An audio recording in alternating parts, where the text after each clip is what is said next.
Hai, selamat petang bersama Kak Sarah. Tak tahulah kenapa tekak ni rasa nak makan ayam masak Padang. So, Kak Sarah pun masak. Mood rajinnya tiba sampai kan. Masaklah.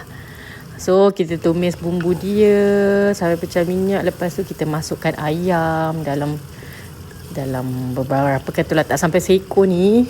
Lepas tu kita letak santan 2 biji.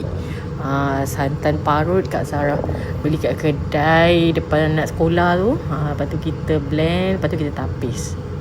Ambil santan dia je.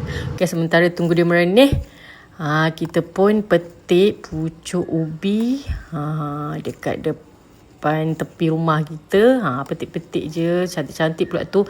Actually dah tebas tau, sebab tumbuh banyak gila pucuk ubi ni. Lepas tu dia cepat je naik. Kak Sarah tak nak dia naik sampai bakar dia punya kata orang, bara dekat dia punya pokok. Tumbuh lagi. Memang degil betul je. Dia tak mati hidup balik. So kita pun makan lah. Alhamdulillah ada rezeki lagi. Petik. Untuk makan dengan nasi padang, ayam padang kita. Tu kambing jiran sebelah. Keluar masuk je dia. Dapatlah kita banyak ni. Okay, lepas tu kita bersihkan.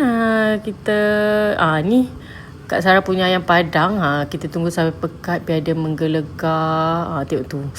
Drumstick tu sedapnya. Letak daun limau purut, letak daun kunyit banyak, bau dia auto jadi harum, auto jadi masakan Indonesia. Tada! Dia dah jadi pekat guys. Penggiurkan kan. InsyaAllah sedap. Sekejap lagi kita makan. Tara, air pucuk ubi pun dah menggelegak. So kita masukkan. Kak Sarah suka rebus lama, dalam 20 ke 25 minit, sebab nak bagi dia betul-betul lembut. Lepas tu pahit dia tu keluar. Barulah sedap nak makan. Lepas tu kita kacau-kacau sikit. Next kita nak masak kerang belada pula guys. Rajin kan. Tak tahulah kenapa hari ni rajin semua nak masak. Okay, lepas tu Kak Sarah blend lada ni kasar-kasar sikit. Campur lah lada cili padi, lada cili merah besar kan, lada bara sikit, 3 batang untuk pedas-pedas dia. Kita kacau-kacau kasar-kasar macam ni. Lepas tu Kak Sarah bawang tu nak lagi manis, korang pakai bawang ros. Kak Sarah tak letak bawang putih tau. Untuk masak belada mostly Kak Sarah tak letak bawang putih pun. Campakkan sikit asam keping lah, dalam separuh macam tu.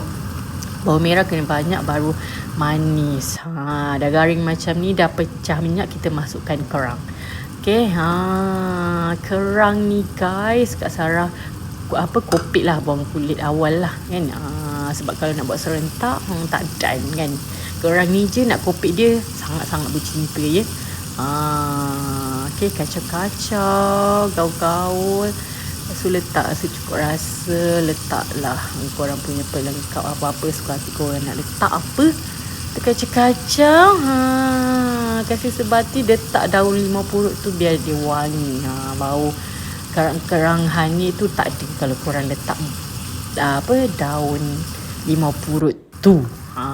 Okay, korang garingkan lagi dia. Tengok tu. Dah siap. Next kita mau apa? Makanlah apa lagi. Korang tengok tu. Kuah ayam padang Kak Sarah tu cantik kan? Sebab Kak Sarah ikut resepi Khairul Aming. Dia cakap nak kuah cantik, ada effort sikit, kena blender balik kuah tu. Korang pergilah tengok video dia. Lepas tu nak lagi lengkap, bawang goreng Kak Sarah ni mesti ada. Korang tengoklah kat beg kuning tu. Kalau ada kan memang cantik, menyelerakan. Bila makan ada kerup-kerup tu. Sedapnya. Lepas tu dengan pucuk ubi tu sikit, dengan kerang sikit, pedas-pedas sikit. Melayang bulu rumahku. Melayang. Memang masuk lagi. Kuah dia tu cantik. Kita ambil ayam sikit.